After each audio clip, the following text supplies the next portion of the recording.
The time has finally come. We've arrived at the first class of recruits younger than me. Man, I'm getting old. Anyways, many of you know how this goes. We'll be looking at the top 10 recruits from 2015 and see how their careers turned out. 2015 had some serious high school talent. Guys like Saquon Barkley, Roquan Smith, and Kyler Murray didn't make it into the top 10. Also, I'm using Rivals for these rankings, but I am including ESPN's grade and star ratings. And with that said, let's take a look at the number 10 recruit. Coming in at number 10, we have Callaway High School's Terry Godwin. Growing up on the western border of Georgia, Godwin was a lean and wiry player who dominated with his smooth and fluid athleticism. He was such a great athlete that he really could have played either side of the ball at the next level. In fact, he was so good at baseball that the Atlanta Braves drafted him in the 33rd round in 2015. Here's how he was described by ESPN. Quote, Godwin is a smart, savvy, and tough football player, one of the better skilled athletes in this entire class. Godwin ended up signing with the University of Georgia to play receiver. As a true freshman, Godwin immediately became a key contributor in the pass game, finishing second on the team in catches and yards. Although it is worth noting that Georgia's offense at this time was heavily built on the run. They had a two-headed monster of Sony Michel and Nick Chubb, and they had one of the lowest producing pass offenses in the SEC. Plus, after Godwin's freshman year, the team entered a big coaching transition when they fired Mark Richt. He had been the school's coach for 15 years, and this is when Alabama's defensive coordinator Kirby Smart took over. Whenever there's a new coach, there's usually growing pains, and 2016 was a tough year for Georgia football. They were one of the worst offenses in the nation, and this was reflected in Godwin's numbers. He had similar catch and yard numbers as his freshman year, but outside of taking one onside kick to the house, he failed to produce an offensive touchdown. Things changed the following year though. End zone, brought in but out of bounds, a spectacular play by Godwin. The team improved dramatically, and Jake Fromm took over at quarterback and helped elevate the pass game. Godwin immediately looked like he had elevated his game, splashing on the scene in their second game of the season with a nasty one-handed catch. Overall, Godwin saw his production increase, producing 639 yards and 6 touchdowns, finishing second on the team in those categories. Unfortunately, he saw his role decrease as a senior, catching just 22 passes in 13 games. Overall, Terry Godwin was never a dominant number 1 college wide receiver, rather a solid number 2 who ended up losing playtime by the end of his college career. Ultimately, he ended up getting drafted in the 7th round by the Carolina Panthers. For his pro career, Godwin mostly bounced around practice squads for a few years, appearing in 3 total games, before ending up in the CFL where he lasted 2 seasons. The Argonauts looks over the top in a one-handed grab. The spider web was out that time for Terry Godwin. Now, before we continue on to number 9, this video is sponsored by SeatGeek. Football season's over, and now that we have over 6 months until the next college football and NFL season, we gotta find something to do. I'll probably get out to a few concerts in the spring and summer, and you guys should go to an event as well. Whether you like other sports, concerts, or even something like a comedy show, SeatGeek has everything. With over 28 million downloads, SeatGeek is the number 1 rated ticketing app. There are more than 70,000 events every single day available on SeatGeek. Plus, it's so easy using the SeatGeek app. They put all the tickets across the web in one place to make sure that you are getting a good deal. Every ticket is rated on a scale from 1 to 10, so look for the green dots. Green means good and red means bad. Every ticket is backed by their buyer guarantee, and I got you guys. Use my code KTO for $20 off tickets at SeatGeek. That's $20 off your first purchase with promo code KTO. Make sure to click the link in the description to download the app. The number 9 recruit in 2015 was the top wide receiver in the country and has had a storied life and career to say the least. That was Monarch High School's Calvin Ridley. At the age of 8, Ridley was taken to a foster home with his brothers after their father was deported and their mother was imprisoned. As Ridley himself put it, quote, "I know how it feels to sleep in a homeless shelter. I know how it feels to be hungry. All I dreamed about in those times was a normal life. Since I was 8 years old, I was on my own." But what ended up being his lifesaver was football. Ridley became an incredibly talented high school football player, garnering massive attention from all around the country. He was described by ESPN like this, quote, "Ridley is a playmaker. He plays with confidence and knows he can win one-on-one. Possesses go-to number one receiver type skills. Interestingly, he only played 3 games as a senior because he was too old. In Florida, after you're over the age of 19 years and 9 months, you are ineligible to play high school football. Anyways, Ridley ended up committing to Alabama. Oh my gosh, Calvin Ridley. From the get-go, he was a difference maker and became the team's top target and led the entire SEC in receptions. It's already impressive to play at all as a true freshman at Alabama, but to be this big of a difference maker is honestly one of the most impressive things I've seen. In the first round of the college football playoffs, Ridley went on to have a massive performance versus Michigan State, producing 138 yards and 2 touchdowns. The following game, despite not really producing, the team won the national title. From there, Ridley continued to lead the team in receptions, but was less productive as a sophomore and junior. Regardless, he was still a big difference maker and capped off his college career with a touchdown in both of his final playoff games. Overall, in 3 collegiate seasons, Calvin Ridley earned first-team All-SEC honors in 2017, made the second team twice, and was a 2-time national champion. His talent and level of play at Alabama led him to being selected in the first round, 26th overall by the Falcons, which made him the second wide receiver drafted in the class. Now, as a pro, Ridley's career has been pretty incredible. For Ridley, he's got it! Breaks the tackle! He set rookie franchise records for touchdowns in a season and finished 6th in the NFL in yards in 2020, which earned him second-team All-Pro honors. Then in 2023 and 2024, he's had back-to-back 1,000-yard seasons. Of course, he is infamous for getting suspended the entire 2022 season for gambling violations, a decision he regrets deeply. But it does seem like he's managed to get his career back on track. And as for his college career, he certainly lived up to the hype. Coming in at number 8, the top running back in the country was Madison Southern's Damien Harris.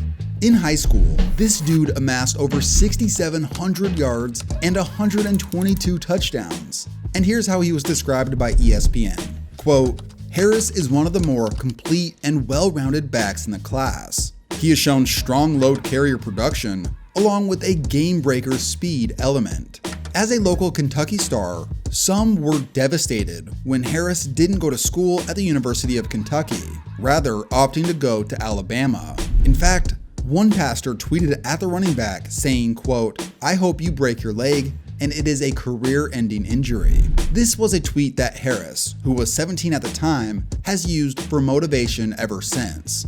After getting to Alabama, Harris did get some playing time as a true freshman, but did have to wait his turn to get more carries, as he was the third stringer behind Derrick Henry and Kenyon Drake. In fact, Henry was so dominant in 2015 that he took home the Heisman Trophy. The following year saw Harris get much more playtime in what was a running back by committee approach.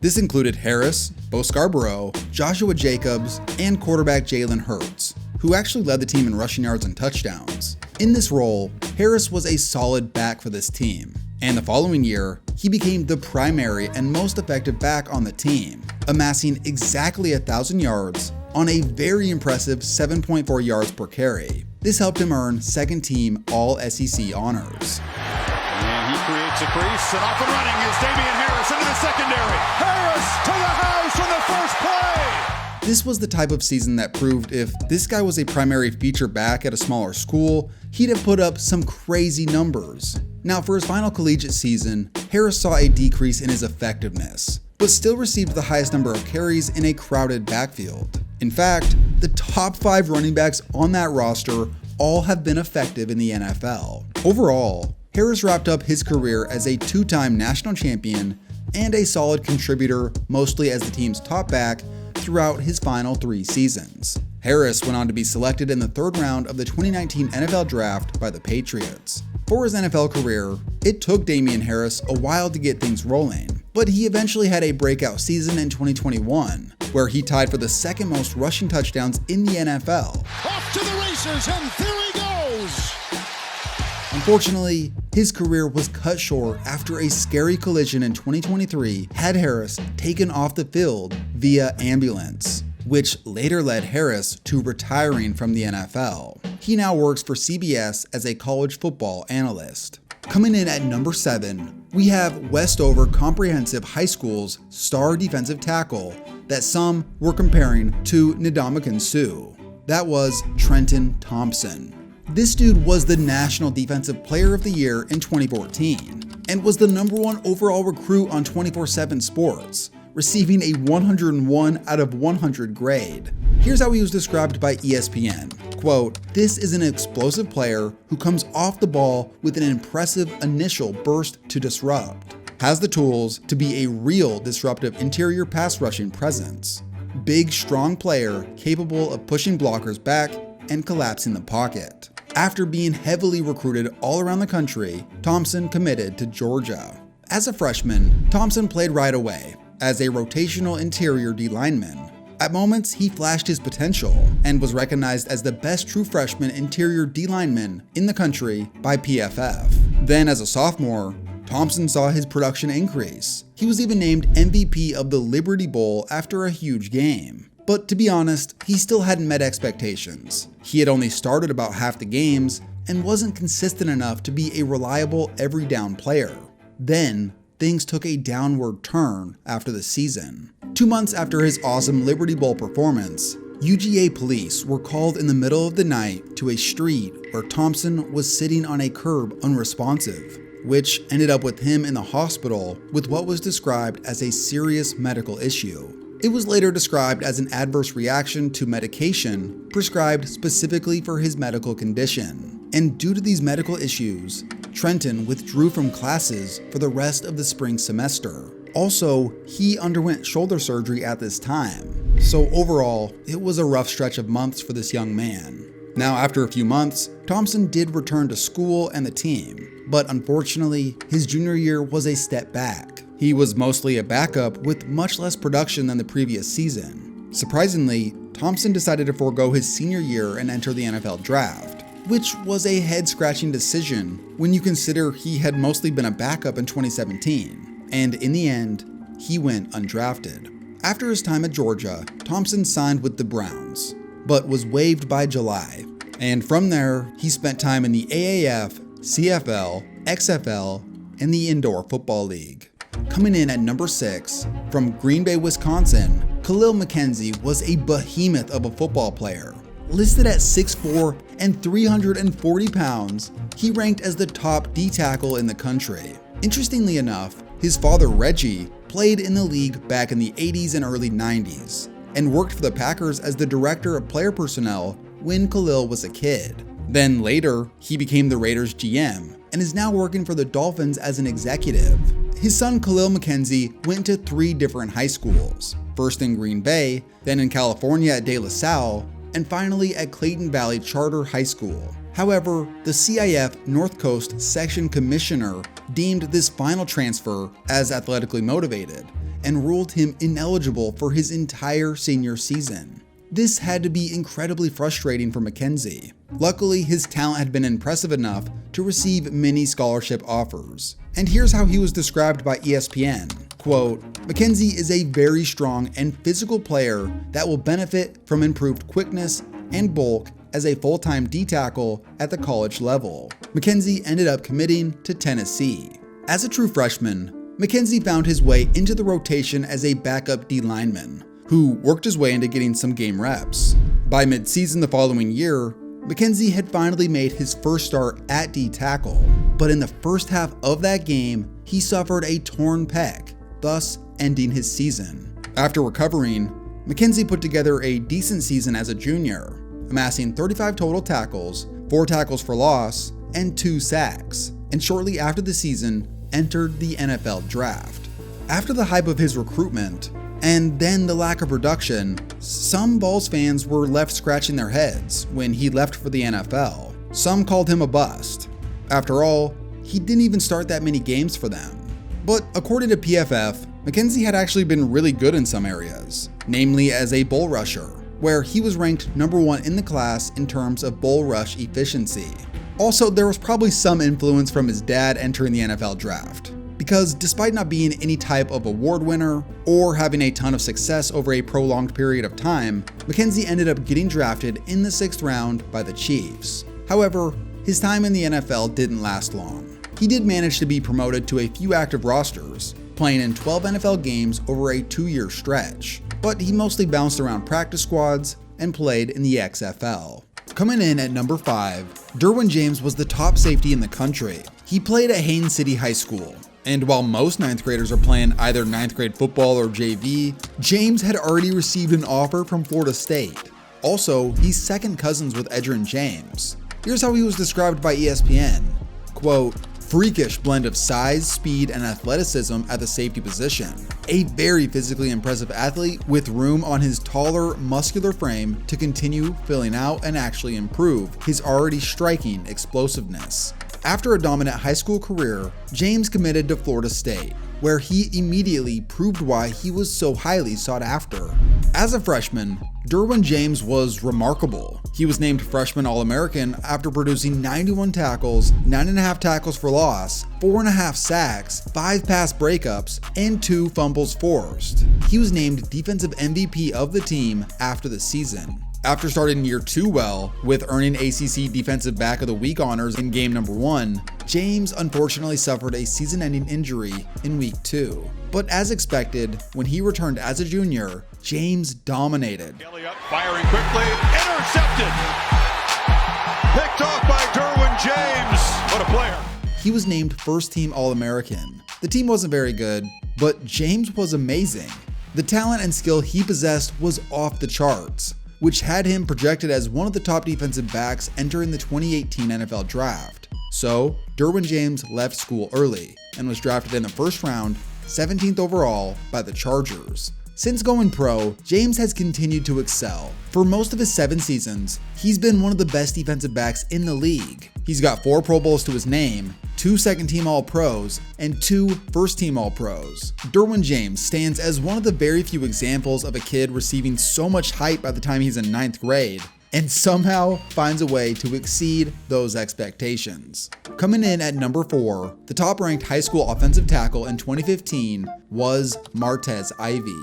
Standing at 6'5", 270, Ivey was a straight bully on the offensive line and was one of the major keys to his high school's 2 state titles in 3 years. He was announced as the U.S. Army National Player of the Year, and here's how he was described by ESPN. Quote, Ivey is a high-motor, high-effort player with good versatility in the trenches, moves very well for a player his size, and has a lot of upside. Ultimately on signing day, after receiving offers from just about every major university, Ivey committed to Florida. Despite suffering a slightly torn meniscus in practice just prior to his freshman season, Ivey played in 12 games and started 8 of them, and did pretty well. He was named to the SEC All-Freshman team.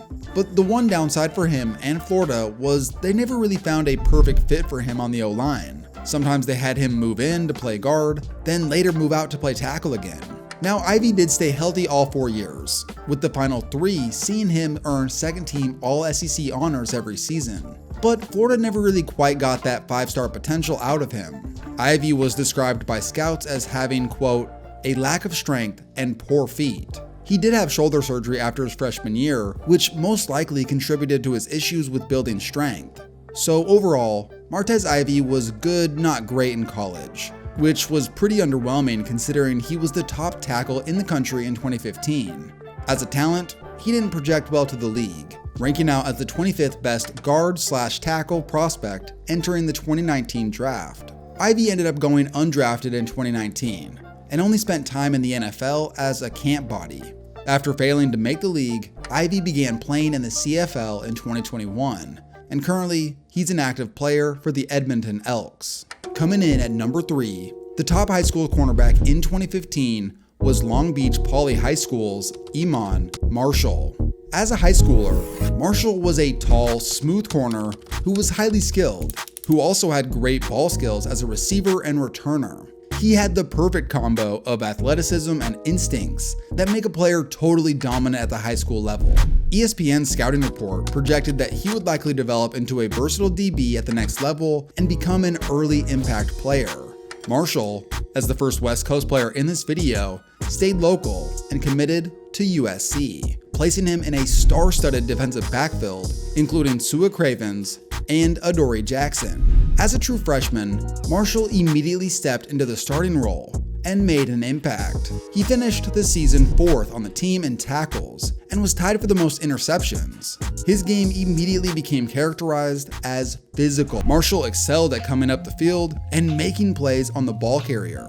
But after his freshman year, Marshall never really took that next step.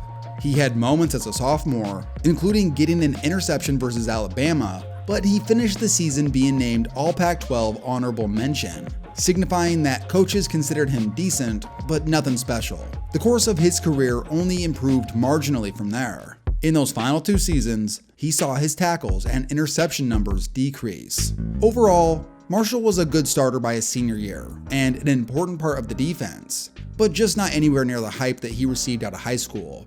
Still, he was viewed as an NFL prospect from a talent perspective, and in 2019, Marshall was selected in the 4th round by the Ravens. Unfortunately, this dude had horrible luck with injuries. He suffered an injury as a rookie that kept him out all but 3 games, then suffered a torn ACL in both the 2020 and 2021 preseason. After that, he was waived and attempted a comeback in 2023 in the USFL, which didn't last. Coming in at number 2, we finally have a quarterback, the pro-style prospect from St. John Bosco High School in California, Josh Rosen. Early on in his life, Rosen was actually a dominant tennis player. At age 12, he was nationally ranked in the top 50, but right before high school, he decided to switch his focus from tennis to football. And as he developed as a quarterback, a few things became clear. Rosen was incredibly gifted. While he wasn't the greatest athlete, he had a pocket presence well beyond his years, with crisp footwork, great mechanics, and accuracy, all while standing at 6'4" and over 200 pounds. In 2014, Rosen was named a high school All-American and was described by ESPN as, quote, the perfect multiple set West Coast spread guy. Rosen ended up committing to UCLA, where he was set to take over the team's starting quarterback position after Brett Hundley left for the NFL. These were big shoes to fill, and Rosen delivered. By the end of his first game, it was clear that Rosen was special. Now, there were some bumps in the road after that, including the game versus USC where he threw 2 interceptions to the number 3 recruit in this video. But overall, Rosen was clearly on track to be great. He set the school record for most consecutive passes without an interception, won Pac-12 Freshman of the Year, and was named Freshman All-American. Oh yeah, and for those who remember, he went viral for having a hot tub in his dorm room. Unfortunately, he had his sophomore season cut short due to an injury, but in 2017 as a junior, he got things back on track. The legend of Josh Rosen! He had 5 games with over 400 yards passing, one of which was versus Texas A&M in one of the craziest games ever. Down 34 points, Rosen orchestrated the largest comeback in school history, capped off with a touchdown pass on a fake spike play with under a minute to go. But that season wasn't all sunshine and rainbows. Games like his ugly performance versus Arizona with no touchdowns and 3 picks showed that Rosen could be up and down. Ultimately, he was named second team all-conference as he led the Pac-12 in passing. He was nicknamed the Chosen Rosen during his time at UCLA and was projected to be a top 10 pick, which made him leave school early. Now, things get pretty dicey once Rosen became a pro. Considered by many to be the most NFL-ready quarterback prospect in the draft, Rosen was once projected to be taken as early as the top pick, but he fell to the Cardinals at 10. Ready to come out to the desert? Making him the 4th quarterback selected. Infamously, he said this: There were 9 mistakes made ahead of me, and I will make sure over the next decade or so that they will know that they made a mistake. That statement immediately backfired. Rosen struggled badly as a rookie, which led the team to trading him to Miami after getting the number 1 pick and deciding that Kyler Murray was a better prospect. Then after that, Rosen quickly went from starter to the bench to practice squads to finally out of the NFL. Now, Rosen's pro journey was pretty brutal, but as for his hype in high school, I don't know if you can say he fully lived up to it in college, but he was certainly good, during his time at UCLA. Now, finally, for our number one recruit of 2015, we have the defensive end from Armwood High School in Florida, Byron Cowart. Listed as 6'3", 252, this dude was a man amongst boys. His high school highlights are terrifying. It just doesn't look fair for his opponents. I just can't imagine being the opposing offensive lineman trying to block him. Cowart was described by ESPN as, quote, an athletic, physical, and at times very explosive defender who should enhance his stock depending on physical development and improved awareness skills. Unsurprisingly, he had offers just about everywhere and ultimately committed to Auburn. But strangely enough, Cowart struggled to get playtime at Auburn for 2 seasons, barely making his way into the rotation. And one particular article from AL.com was pretty telling. Quote, when Cowart arrived last season, he was oftentimes physically dominated during practices when the team would run its Tiger Drill. Garner said that anybody who wanted to call out Cowart was able to dominate him, leading walk-ons to question whether Cowart was really a 5-star prospect.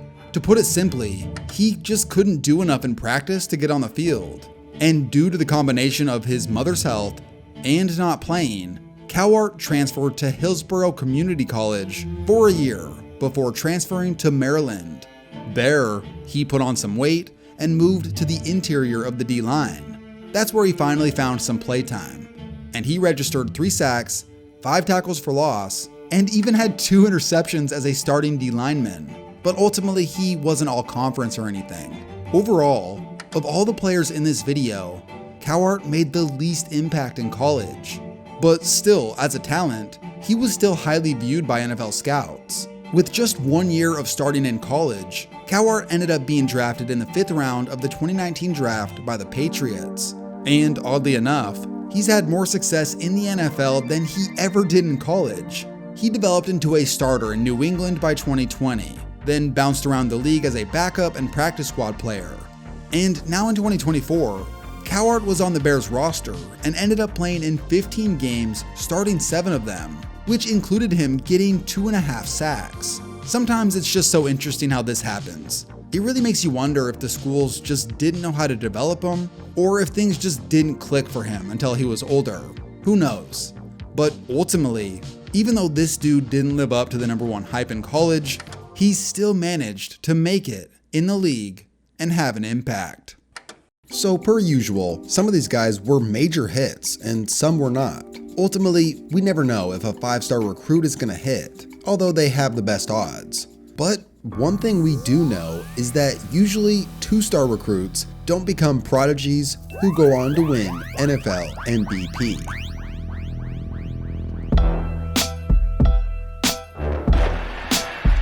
Takes left, now taken off, gonna run for it, he got it, and there he goes, inside the 10, the 5.